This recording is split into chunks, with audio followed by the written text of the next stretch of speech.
Make sure to check us out on Letterboxd for written reviews. for films that we've done not only on the podcast, but outside of the podcast too. Links in the description below.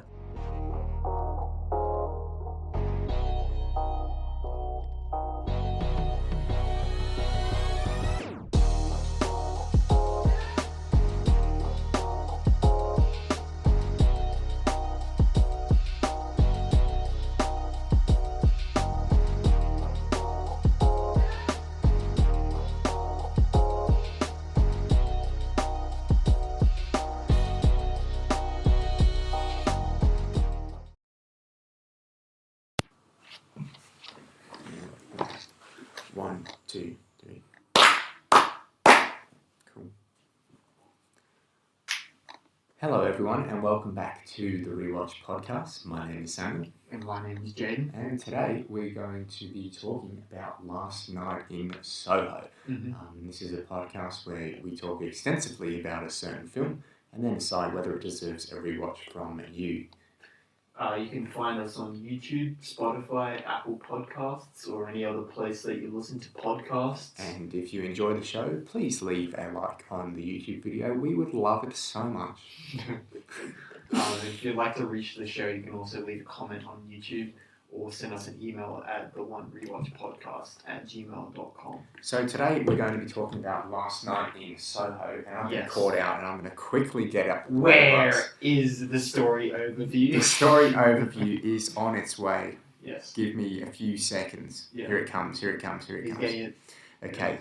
A young girl passionate about fashion design is mysteriously able to enter the 1960s, where she encounters her idol, a dazzling wannabe singer.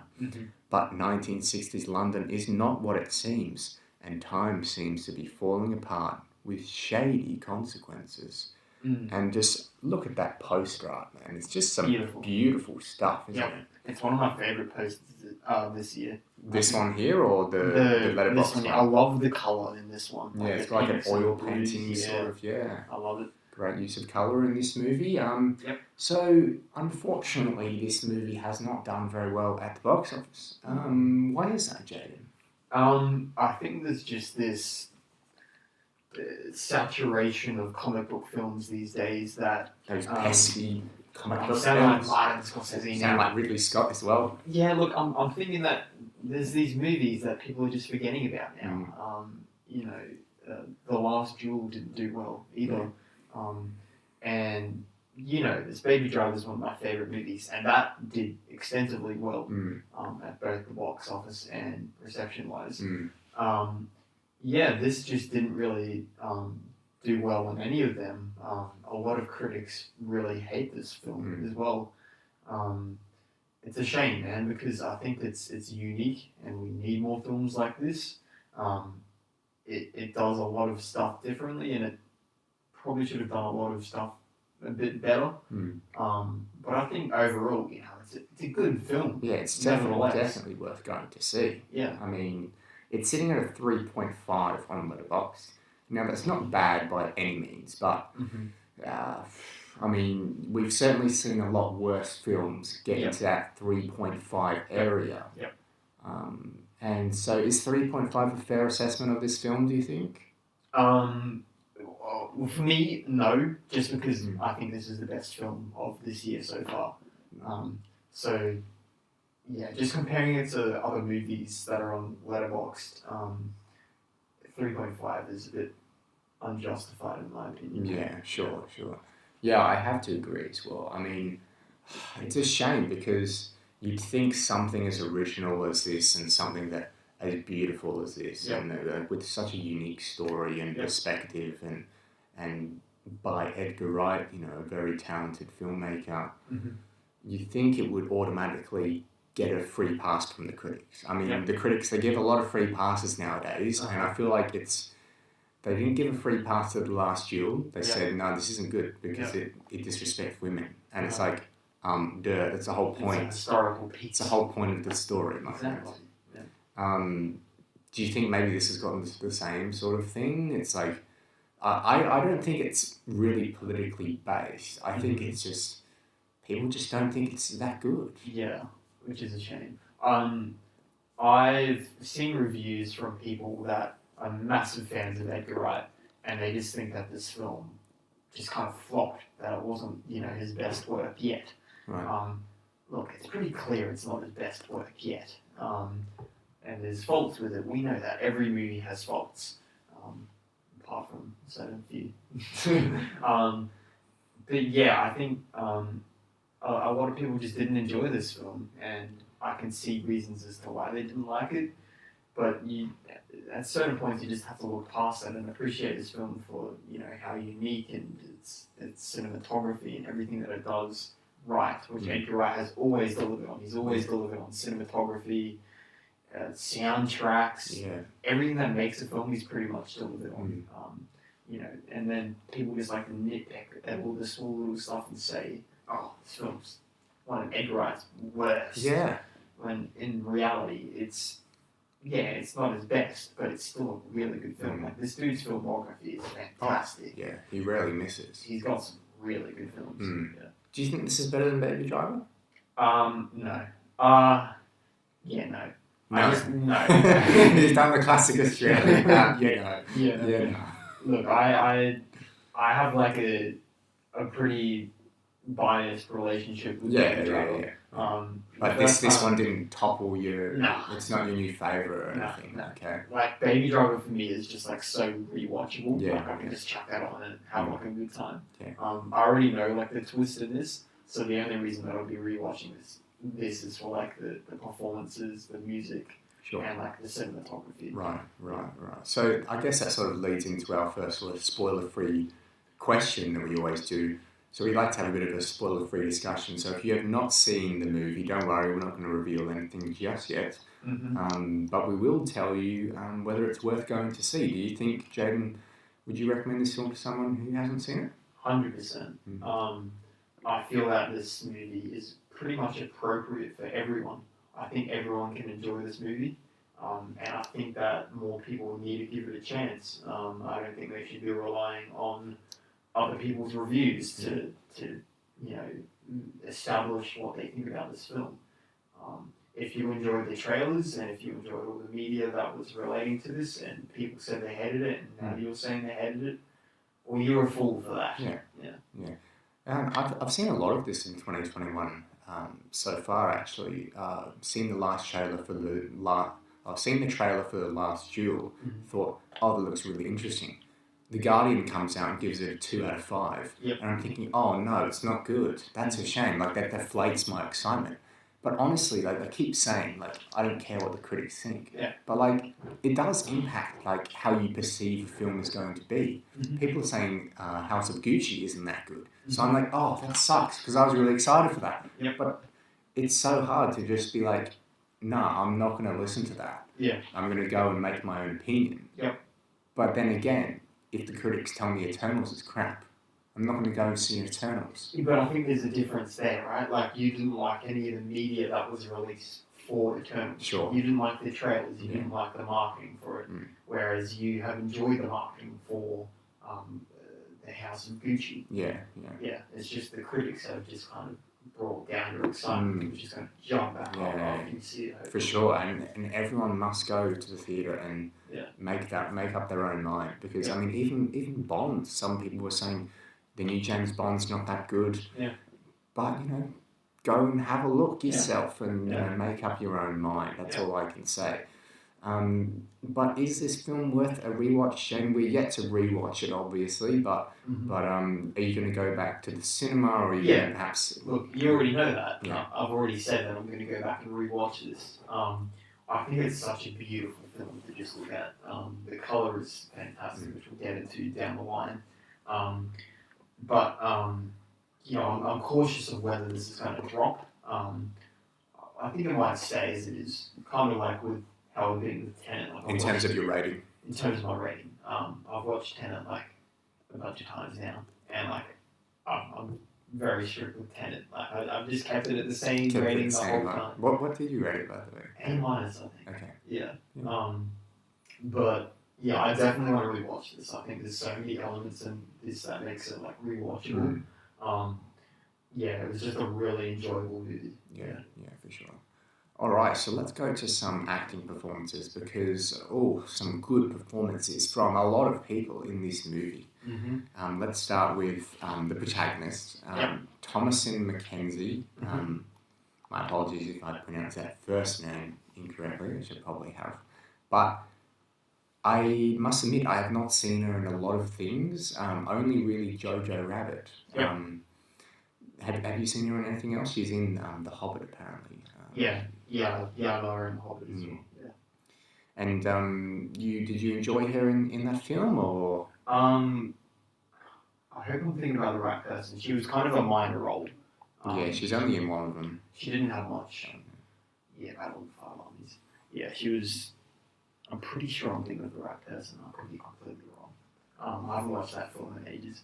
She's a very minor role in that, but anyways, jumping back to this, I think she's fantastic in this movie. Yeah. Just her performance is enough to carry this film on its own. She plays Astrid, by the way. Plays who? Astrid. Does that help you? From The Hobbit? You keep talking. I'm going to look up Astrid. Well, yeah, I really enjoyed her as the leading girl in this movie. I was sort of more excited for Anya Taylor-Joy's performance because she was the 1960s star. You know, she's the glamour and bringing, obviously they're both on the poster, so you think maybe it's going to be a 50-50 situation.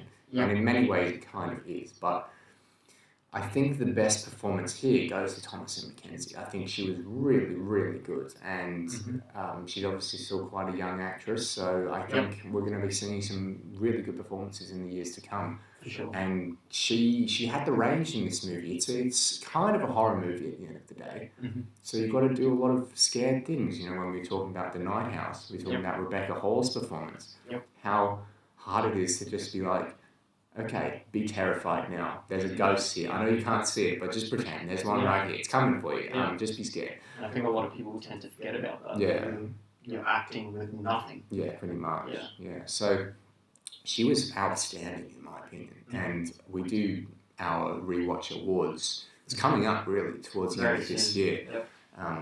Where we take a look back on season 2 of the Rewatch podcast and give out Oscar-like awards. And I think she could be in contention for that best performing actress. But then again, that category is heating up. It's doing really well because Amy Adams, Rebecca Hall. You've even got Florence Pugh in there. Yeah, as well. So it's going to be a tough category. It's going to be interesting. So what did you think of Anya Taylor-Joy in the movie as well? I love Anya Taylor-Joy as an actress, man. I think she's doing some really incredible stuff recently, and I'm excited for some of the stuff in the future she's doing.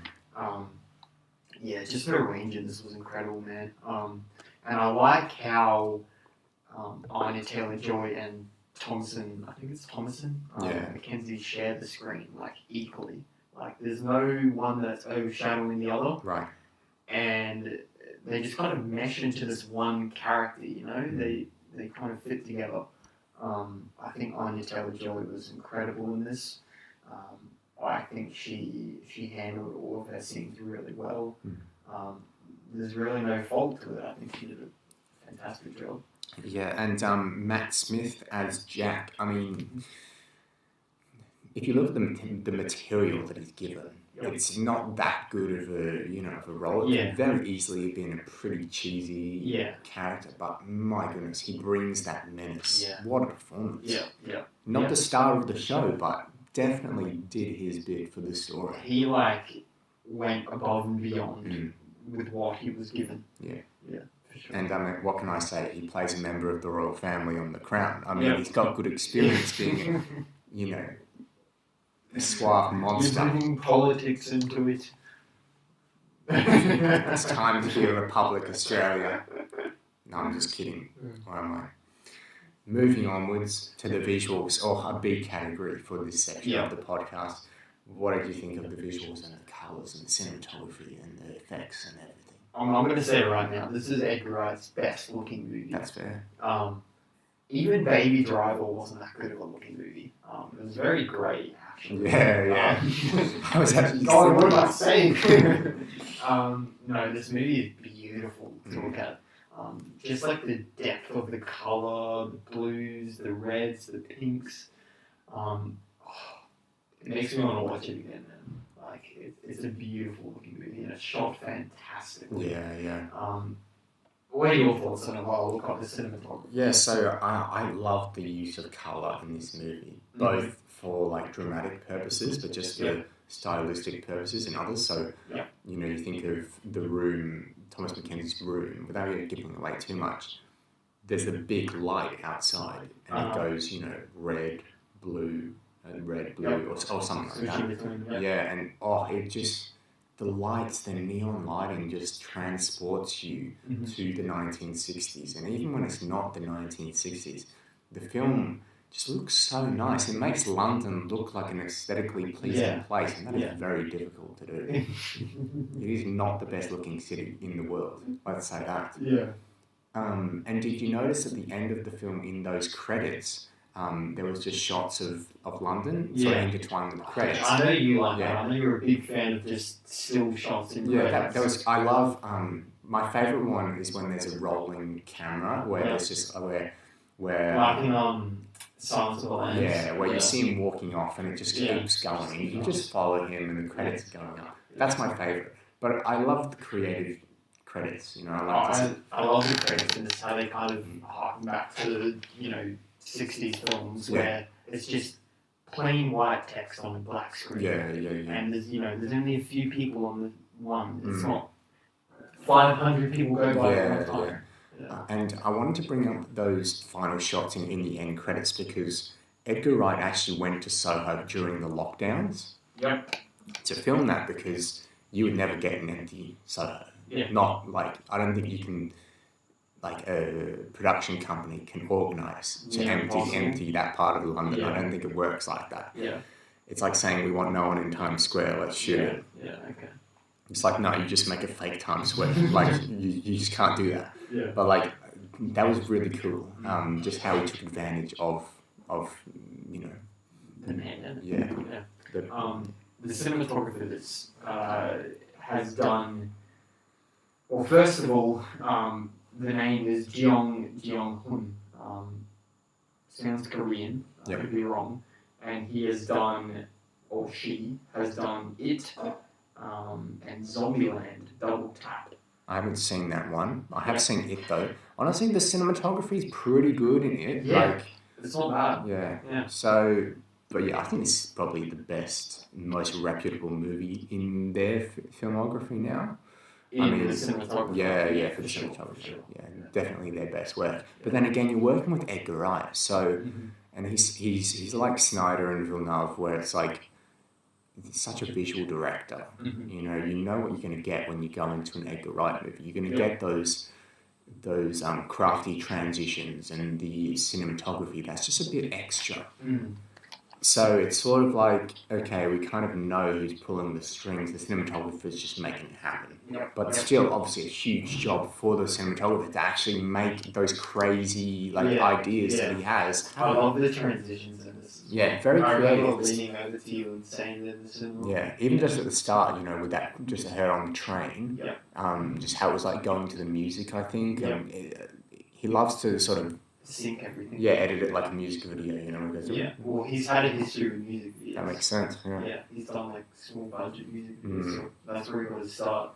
And there's like a shot where Thomas Mackenzie goes to sleep and she pulls like a cover over herself. Oh, yeah. There's like a big pan zoom out. And it's this huge blanket. Beautiful stuff, man. Yeah. And obviously, with all of the cutting in and out of, it's Thomas Mackenzie dancing, it's Anya Taylor-Joy dancing, it's back to, just... all practical, man. Yeah. It's, I watched a video on it, I think they call them Texas cuts or something, where it's like Kingsman. Right. They're the hidden cuts. There's actually no hidden cuts, sorry. Right.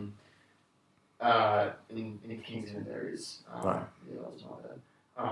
But there's this one scene where Anya Taylor-Joy and Thomas Mackenzie are dancing with Matt Smith, and that is all practical. There's no cuts there. They're dipping out of frame. interchangeable. They're interchangeable. That's fantastic. Which it blows my mind Yeah. how you're able to do that. Yeah. You almost want to like watch that scene with like eagle vision, just try and see Yeah. where like, oh, the hand's just gone out of frame. Yeah. That's when they're switching. But it's very hard to see that, you know. It's very, very hard. They'll spin around very quickly, and one of them goes out of sight, and then the other one pops up. It's like, where'd the other one go? Yeah, I kind of want to see like the behind the scenes of it. Oh yeah, there's going to be some good special features from this Yeah. from this movie. Like for the sure. scene where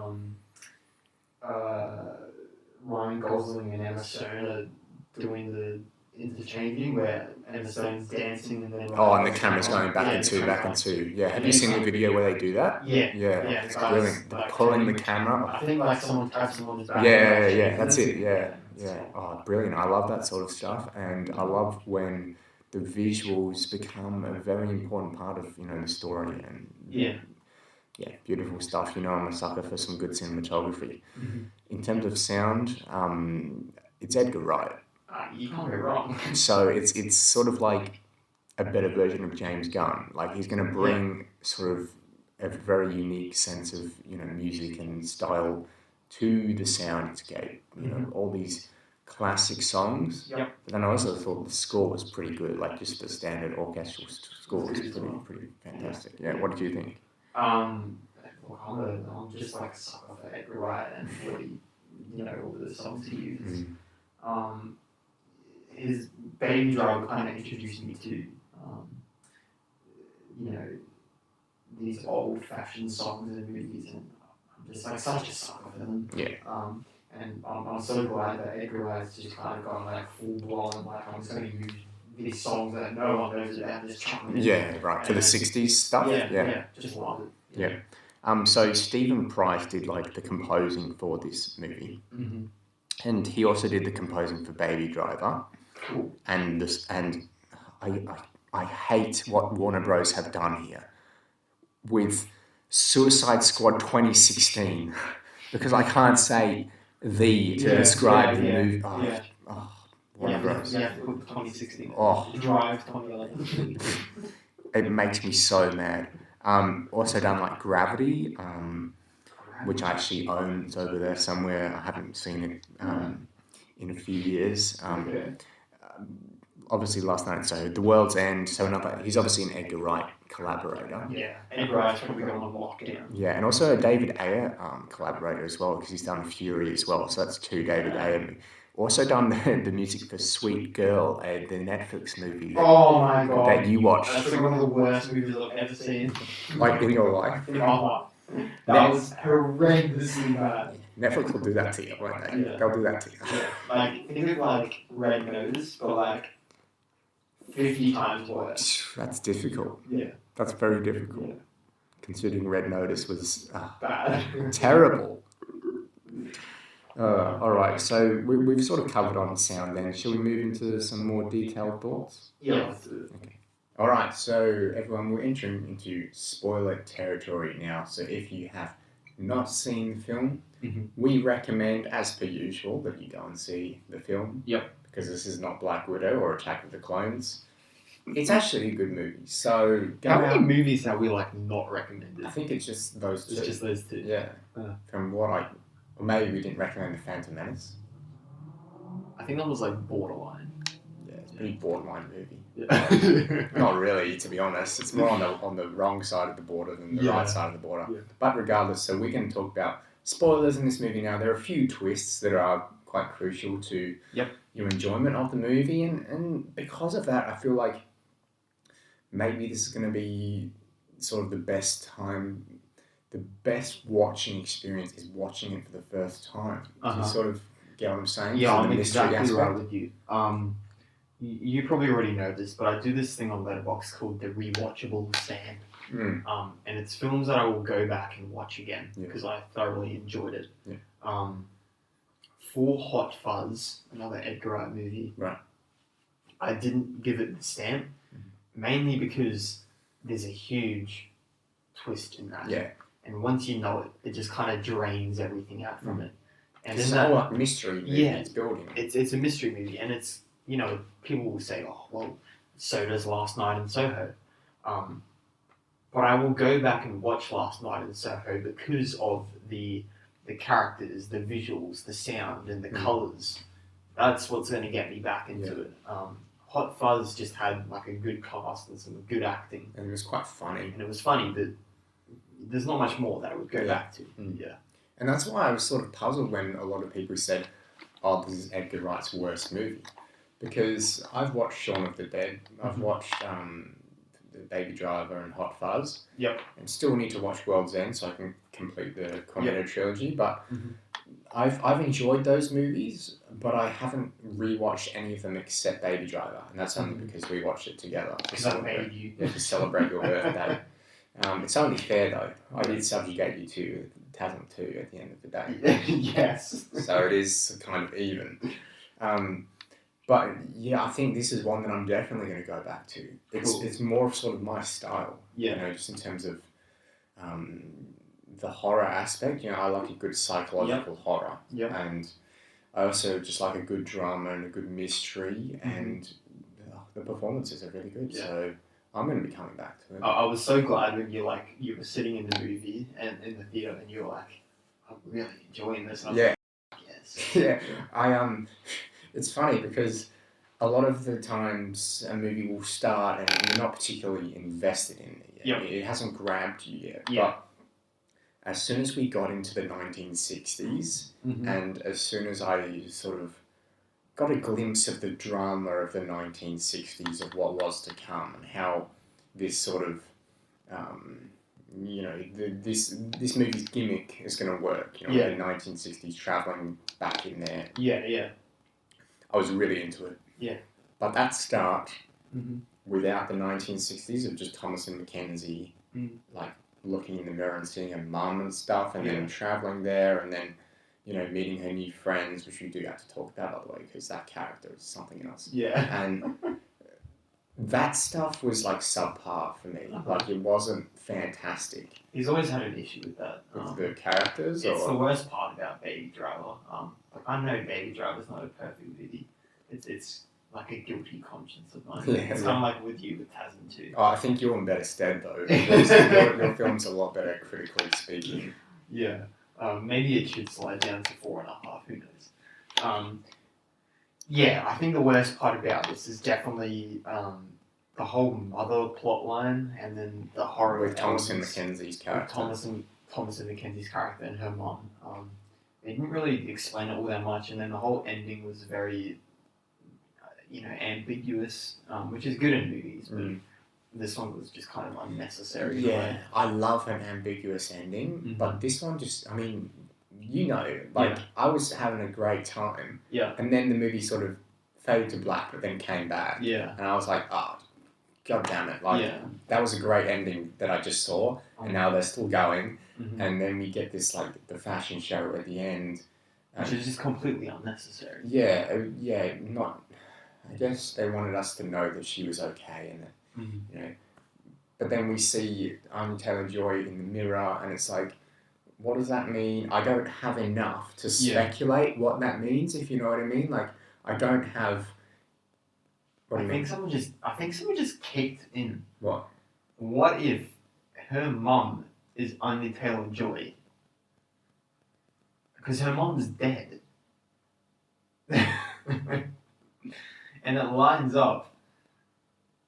Kind of. No, but then Anya Taylor-Joy was the lady, the old lady in the house, remember? The big twist. Yeah, true. But I do see where you're going, because towards the end we see Thomas and Mackenzie look into the mirror, see her mum. She goes away, and then we look back into the mirror. Her mum's gone, but it's just Anya Taylor-Joy. Yeah. Or Sandy. So maybe it's just like symbolizing that her mum is now left in, the countryside, and now that she's in London. No, but she saw her mum in London. Yeah, see, it's just weird. You don't need that as an ending. You see what I mean, though? There's not enough for us to speculate from this. Yeah. The Night House, great ambiguous ending, with Mel looking out into the boat with the shadow. Yeah. And from the rules that have been established in that movie, we can speculate. Yeah. Is Mel seeing the presence? Yeah. Is the presence actually interacting with other people besides Rebecca Hall? Exactly. we can speculate because the movie's established those rules. Whereas this movie, we get the premise that she can look back into the 1960s, but can she interact with the characters? Is Anya Taylor-Joy seeing her? Because sometimes it's hinted that Anya Taylor-Joy's looking at her. Yeah. Obviously, at the end, she blows a kiss there, so she can see her then. Yeah. But you see what I mean? Like, there's no established There's not rule. enough to go on. Yeah. Especially from the mum subplot. And it's like, why put it in there? Because there's not going to be a follow-up to this movie. You know, Edgar Wright does solo projects, minus Baby Driver 2, which is probably going to come soon. Yeah, we'll see. Yeah. But I can't see Last Night in Soho getting a part 2. No. So why put it in there? It just seems a bit unnecessary, isn't it? Yeah, I mean, you can still do an ambiguous ending with it for a solo film. I mean, many great films have a bit of ambiguity towards the end. I think of Inception, for example. But again, in Inception, we've established the rules. Is he in the dream? Is he not in the dream? Because we know that he could be in either. So our mind goes to that question. Whereas in this, we don't even have a question to think. We're just like, what on earth is happening here? Boom, it's over. It's like, wait, what? Like, I can't speculate. And I'd love to speculate about what that means. And we almost got into it, but we just realised that there's no knowledge base there. It's just too confusing. There's too much stuff going on. Like, he hasn't set it up in a way that allows the viewer to speculate. Which is a shame. Another thing we can speculate on is Thomasin McKenzie's ability to see back into the past. Because she can see back into the 1960s when she goes to that room, right? But then later on in the film, she can see back into the ghosts are following her. So it's not... It's not in that room. It's not, it's not, predominantly or only found in that room. But then also, like, can she interact, can the 1960s be changed by her? How's the mum coming into things? Or does Thomas McKenzie just have, like, a mental illness? And is this just something she's seeing and she's mental? It's just a bit weird. So many questions. Not enough answers. Unfortunately. But that's probably the biggest issue with the film is just it leaves a lot of stuff just way too ambiguous. And then probably second to that is also some of the horror elements which were... Sure. Do we want to get into that now? Yeah, let's get into that, Okay. So for me, the horror elements were just a bit, lackluster. They just kind of kept doing the same thing over and over again. With the ghosts. I would have liked a lot more. Obviously, this is like Edgar Wright's first time doing a horror film. So, it's probably expected that he's not going to be amazing at it. Yeah, sure. He's more of a comedy sort of guy. But yeah, the horror was just, it wasn't really scary. The scariest part was, and I'm kind of paraphrasing from what you said here, is the kind of unknown. You don't want to go back to the bedroom because bad stuff happens there. So the scariest part was essentially nighttime in that room, which is really good. I think they utilised that fantastically. Yeah. But everything else was just kind of generic, boring stuff. Yeah, and so I was often like, we spoke about this in the Night House, where horror movies will sort of have like, they'll have like a horror session or a nighttime session, and so it goes dark, we get our horror stuff, and then it's daytime, so we can relax for a bit, because there's not going to be any horror elements here. And in this film, I was sort of dreading her going back to the 1960s, when once we sort of, learned about the more sinister side of things. But, however, I did enjoy the drama in the 1960s more than the horror stemming from the 1960s. I enjoyed Anya Taylor-Joy's story and like just how brutal that was, and just like the environment that she had to live in from her perspective. was really interesting, and we haven't really seen a lot of films do that before. Exactly. So I enjoyed that more than the horror elements. Same. Yeah, same here. I think Anya Taylor-Joy probably had a stronger character development story than Thomas and Mackenzie. Sure, yeah. Yeah, which is a shame because I think the main character here was Thomas and Mackenzie. I think she was the lead in this movie. But that's not to say she wasn't bad. She was really good. Yeah. The Anya Taylor-Joy's like character development and then the whole twist and everything, which we called, were geniuses. Yes. You called that, I think. You called that prematurely before. And then you said something else. I can't remember what you said. But we do have to acknowledge, though, that the trailer got us. The trailer fooled us. And the trailer sort of makes it seem like that old white guy at the bar is Jack. Yeah. And that's what we think for about half of the movie, I'd say, or maybe more than half. That he's a seedy old guy. He must be Jack. He must have killed Sandy and all of that. So we see him as like the villain, and then there's like the twist that he's actually the good guy that we've seen in the 1960s. Police officer. Yeah. But then I think, why was he acting so seedy all the time? Like, why was he in the bar going, "Oh, I've done a lot of things, girlie. You're gonna have to be more specific." And why was he like acting all like a almost like a sexual predator? It's London, bro. Yeah, just like he was like looking at her too long. Yeah, that's a bit weird, eh? Yeah. So they definitely made us believe that was Jack. Like everyone, even the performance, was like essentially pretending to be Jack. Yep. So then I sort of found it cheap when I'm like, oh, that's not the police officer. The police officer was a nice guy, right? Yeah. I don't know, maybe his life took a certain turn, but who knows? Either way, I sort of see the movie in the character, the purpose that he's playing. Yeah. Trying to fool us. I still really like the fundamental story that they've got going on. I think the story is really strong. Just the whole fact that there's this sort of murder scene where, Thomas and Mackenzie can see the murderer and the suspect and the killer, and then she has to kind of investigate it, and try to convince the police that she's not insane. And then you've got like it tying back into like modern day reality where you're not really safe in both parts of it. Right, sure, because the killer is supposedly on the loose still in the modern day. Yeah, which is cool. So I think the fundamental story here is really good, and it picks up in the third act like dramatically when you start to realize we're in spoiler territory now. When you start to realize that Sandy is actually the hotel owner.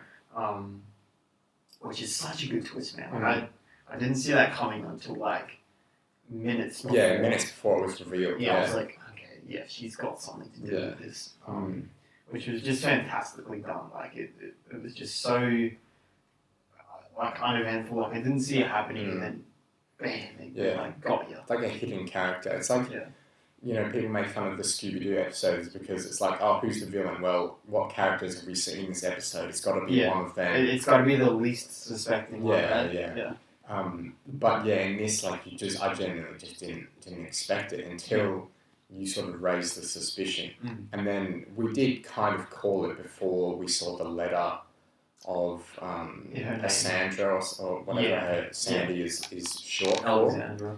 Yeah, so that was kind of cool, but then again, it still got us for most of the movie, and it still served as like a meaningful twist to go, oh, right. But then I think more of the twist is the fact that because she's still alive, what happened to all of these like terrible men that supposedly did lots of bad stuff to her? Yeah, I can't say because of the old YouTube algorithm. So that was more of a twist for me, learning. Oh, where are all these guys? Yeah. And it's essentially like she just like kept them under her floorboards. Just murdered them all. Yeah. And then what was really interesting was, and I appreciated this, the fact that the movie didn't really take a side of what was right and wrong. It just sort of showed what was happening. Yeah. There was no like feminist, I'm going to kill all these males, look how strong I'm taking charge. But then again, in the reverse of that, there was no like, oh, these poor men, all they tried Yeah, to they do weren't, was like- sexually assault her. Yeah, Like, yeah, yeah. you know, so It just kind of played the middle ground, like Exactly. the devil's advocate, just kind of sitting in for the both, middle. yeah, because Yeah. they're both parties, obviously. I mean, one's a murderer and then one's, you know, trying to do other. Yeah, it very just let terrible the things. story happen as it Yeah, should. yeah. There's a really good scene where Thomas and Mackenzie is kind of climbing the staircase, like she's sort of going back up it, and it's like switching between this like effervescent sort of colourful staircase. I don't know if you remember it. Right. But like it's this beautiful staircase. Oh, when she's being chased by up the stairs. up the stairs. Right. Oh, Yeah. it's so beautiful looking, man. Like that shot. They're cutting in between the old lady and Anya Taylor-Joy. I'm like, just give me Anya Taylor-Joy. Much easier to look at. Much easier to look at. Yeah. Much rather watch that if I'm gonna die. That was a beautiful sequence. I love that whole part. Mm. Where she's kind of climbing the staircase, and then she goes back into the hotel room, and then all of the men just kind of like pile on. Yeah, yeah. And then, you know, we end up hearing that they're actually saying, help us. Yeah, yeah. And then, you know, she's kind of piecing it all together. She's like, hold it up. Mm. Yeah, so I think that whole final sequence was probably like the best part of the movie. Yeah. Yeah. All right, this brings me to a completely separate topic. Mhm. And I mentioned this in the movie, I mentioned this after the movie, Yep. but there is a certain portrayal of a particular character in this movie I just found to be one of the most realistic performances, portrayals of any female teenager I have ever seen in my entire life, and that is Jocasta, I think her name is. Jocasta, yeah, whatever it was. Something like that. Yeah. It was just a very posh, like, weird name, Yeah. like an extra name that, Yeah. you know, not many people have. Mm-hmm. And the performance there is fantastic. It's so good. Like, such a, you know, She nails it. yeah, she just infuriates you. Yeah. Like, just the way that she couldn't have the attention on anyone else. It always had to be on her. Mm-hmm. You know, Thomas and Mackenzie reveals that her mum killed herself.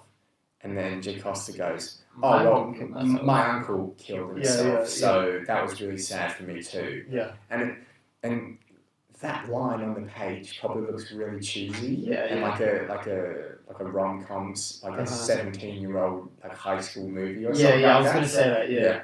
But it's delivered with such like, I just feel like I've known people like this. Yeah, it's such an underrated performance. Yeah. You're definitely right. Yeah. And it could so easily be like, oh, it's just teenage drama, Yeah, where there's yeah. this person who wants all the attention. Mm. But that actress plays it with like such class. Yeah. Like she Yeah. does such a fantastic job at just Yeah. being despisable. Yeah, Like, you just hate her character. absolute B-word, you know, Yeah, like yeah. just that is the perfect representation. Like, Yeah. could not have done it any better. Yeah.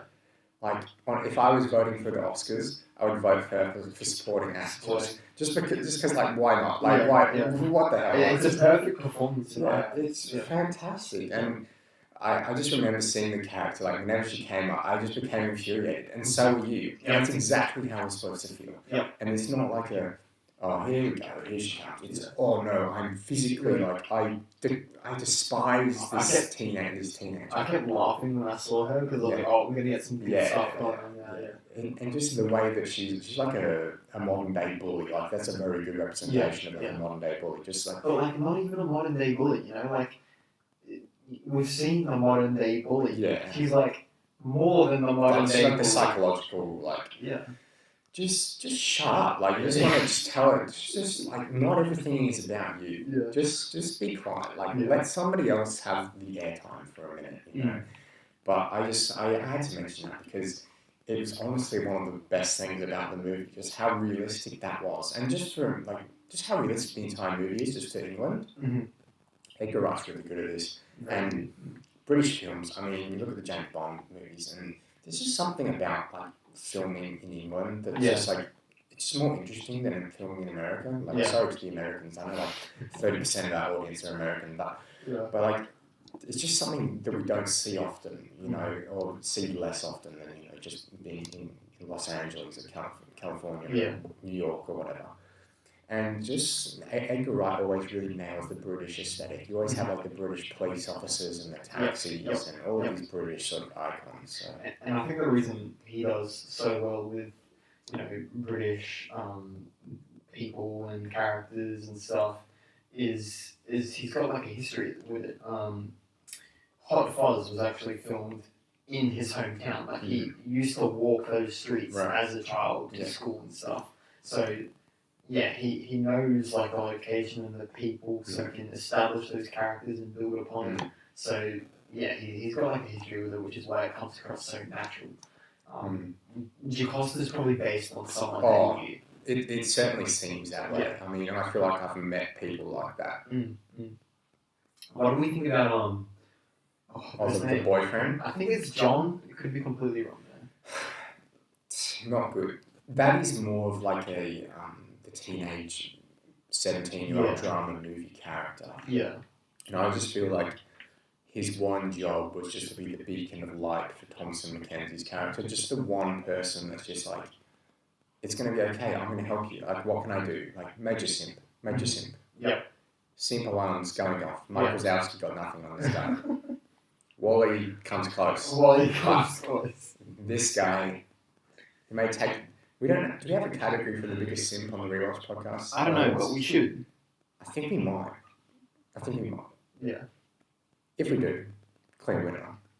He takes the cake. Yeah. I mean, but there was something unrealistic about the character. Like, what did you think? I don't know. It just kind of felt lacking in depth. It should have been more fleshed out. I think the actor has like loads of potential. I think he's a great actor. I don't know. He was a big part of the story, but at the same time, he just wasn't really given enough to be interesting. So yeah, I don't know. It was just kind of, it was just a lot. I expected a lot more of it. It was sort of like, you know, you can draw comparison to some of the Baby Driver supporting characters. Yeah. They sort of seem like they're just caricatures. They're sort of just like, oh, you're a tough guy, and you're, you know, sexy lady, and you're...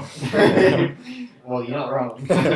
And in this, it's sort of just like, you're positive, wholesome boyfriend. Like, you do no wrong. Edgar Wright's got a problem with that. I think that's his main issue. It's just like, he focuses on certain characters a lot, and then he just forgets about certain characters. So, like, you know, Zack Snyder, he needs a writing buddy. You know, he needs somebody to... That's the problem. Simon Pegg does a lot of writing for Edgar Wright. Right. And he's worked on all of the Cornetto trilogy films, which are like fantastic characters in them.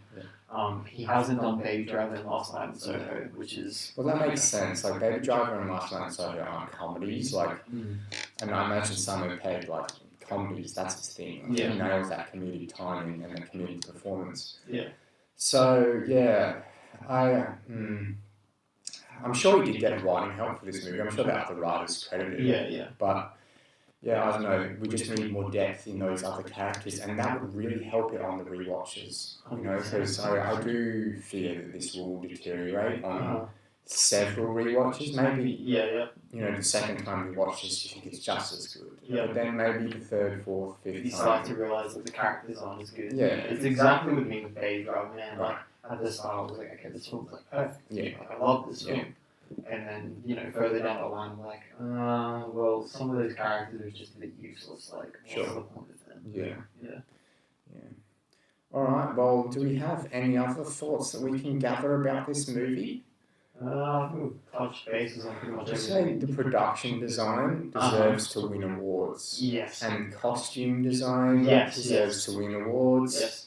If I don't see this movie at the Oscars, like, something's wrong. I already don't care about the Oscars. But, like, I care less.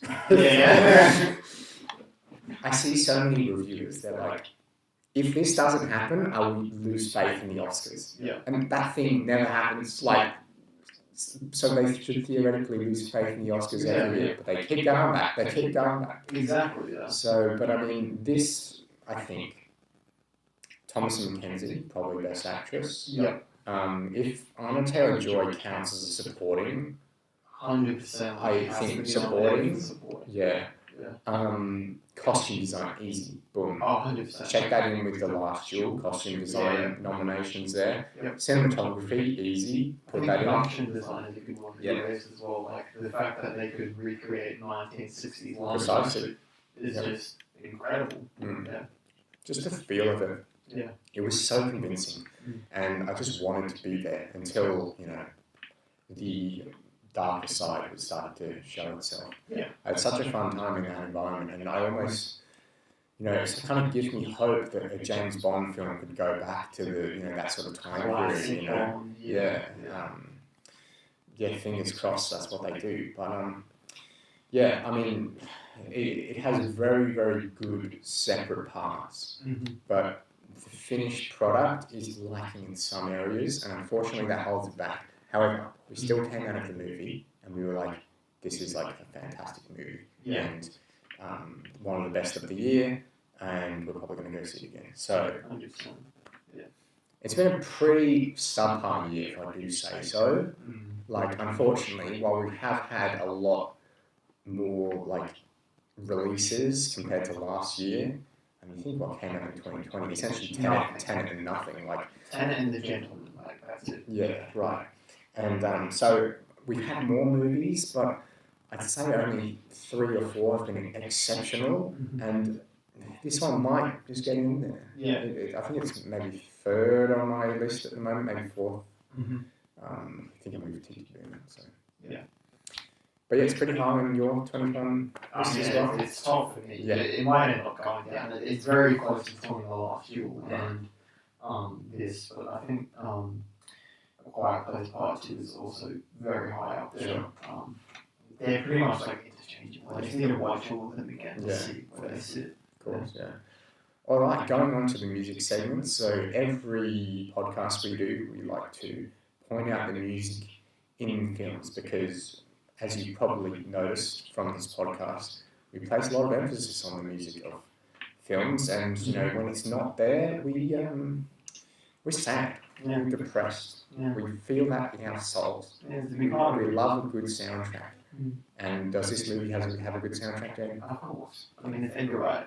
If it's Edgar Wright, he's got a good soundtrack. You don't need to look into it. And you can expect that from Edgar Wright. Yeah. However, what I did not expect was Anya Taylor-Joy singing. Yeah.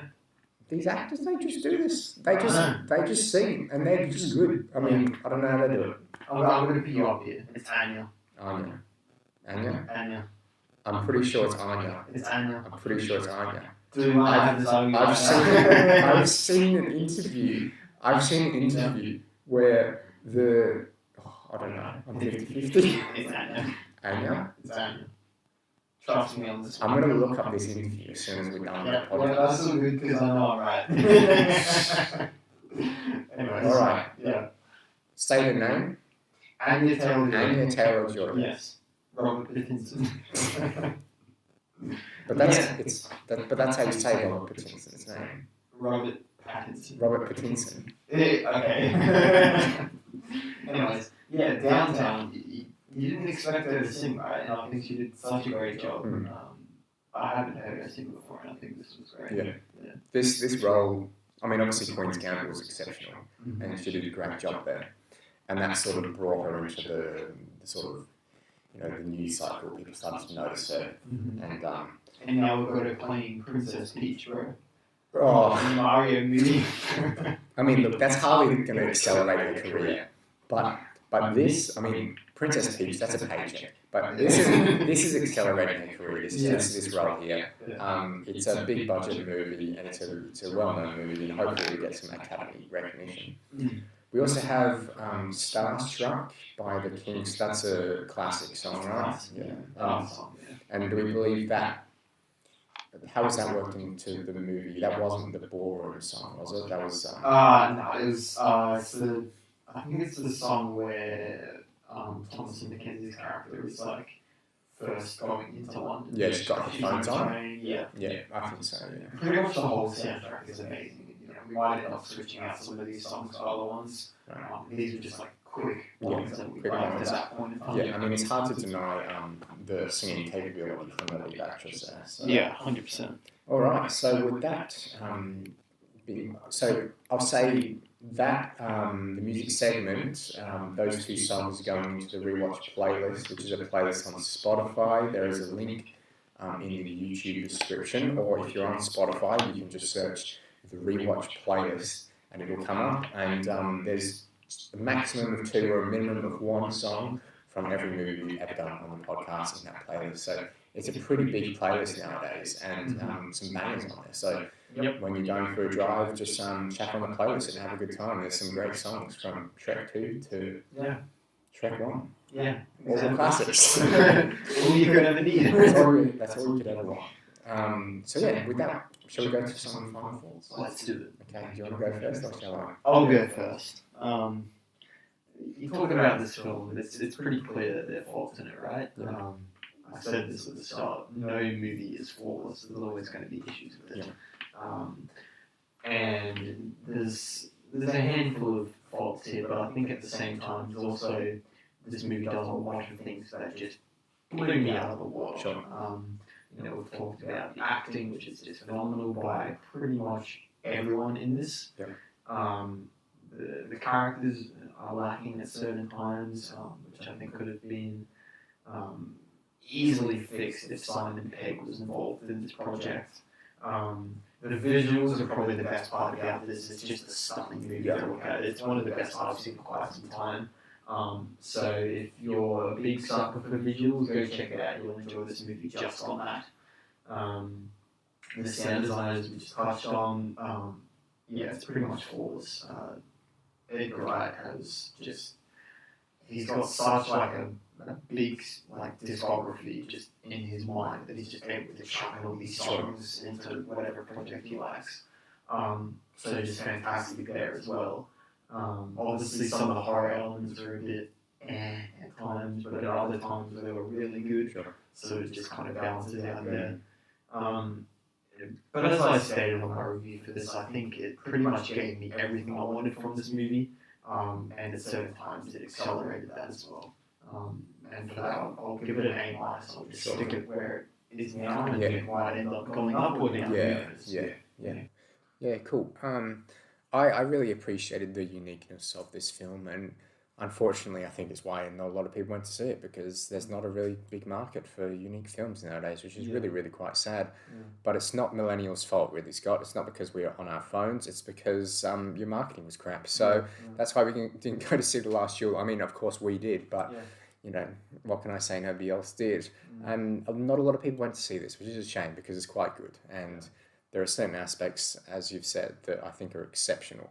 And I particularly enjoyed the performances from pretty much everyone involved. And Edgar Wright, I mean, he's always going to be a director that has a unique style and is going to be interesting to watch. And the best directors, they have their own style. Denny V, Christopher Nolan, Zack Snyder, you know what you're going to get when you watch these movies. And that's more exciting than going to watch a movie directed by John Watts. What's John Watts' style? There's no style. There is no style, right? And so I love seeing directing done with a unique lens. I think you can tell where there's like a genuine passion for someone that's directing a project. John Watts, he's probably got a background in directing. John Watts is probably a very talented filmmaker. He's just in the wrong, he's got the wrong boss. Let's just say that. That's the same that goes for Rian Johnson. He absolutely stuffed it with The Last Jedi, but Knives Out is amazing. It's a so great I think it just depends on the project that you were given. You can genuinely care about a project, and you can genuinely just not give something about a project. So I think John Watts is just stuck in the wrong box there. But Edgar Wright, making his own stuff, he's got 100% creative freedom. He can do whatever he wants. Exactly. And that's why his films are consistently good. Because he enjoys what he's doing. For sure. So I think I'm going to go on a B+ for this one, because I gave it 4 stars on Letterboxd, which is the same as you, I think. So I'll just edge on the side of caution for now, because usually I don't do that, so I'll do that this time. But I am looking forward to rewatching this movie, whether that's going to be in the cinema or when it comes out on 4K. remains to be seen, because it depends how much time I have in the next couple of weeks. But yeah, I really enjoyed the film, and I came out of the cinema very impressed, and it was a great experience. So, and it is very high in my 2021 list at the end of the day. So it's a great film, and I'd recommend it to a lot of people, especially like British people, because it's a great British movie. So. There's not a lot of those out there nowadays, so it was good stuff, and I enjoyed it. And unfortunately, there isn't that discussion to be had about the ambiguities, but we were still able to chat about a lot of the really good things about the movie, so that was good. Go and watch it. It deserves more publicity. It certainly does. So we'll leave that there for now. Thank you so much for listening to this episode of the Rewatch podcast. If you'd like to follow us on Instagram, you can do so at the Rewatch Pod. And if you'd like to subscribe to the YouTube channel, just search the Rewatch on YouTube. And next episode, we're doing Mamma Mia. And come on, man! How long is a joke going to go on for? Doing Shrek the Third. Shrek the Third? No, we're not. We're certainly not. Okay, we'll meet in the middle and do Shrek for a while. We'll meet in the middle and do Mamma Mia. How about that? Also, we just crossed 300 subscribers, which is pretty cool. I mean, it's very nice to see people subscribe, because it means they've watched a video and they want to come back for another video. So that's really cool. So thank you for subscribing, and thanks for commenting on all of those videos. It's been really cool to interact with people and have a discussion about the videos that we've done, and it's really cool and just to know that people are liking the content and generating discussions about that, because that's what we do here. We discuss things that we like, and whether you didn't like what we said or you did like what we said, we're happy to have a discussion about it, because that's the fun. That's the fun part, So, with that said, thank you for listening, and bye for now. See ya.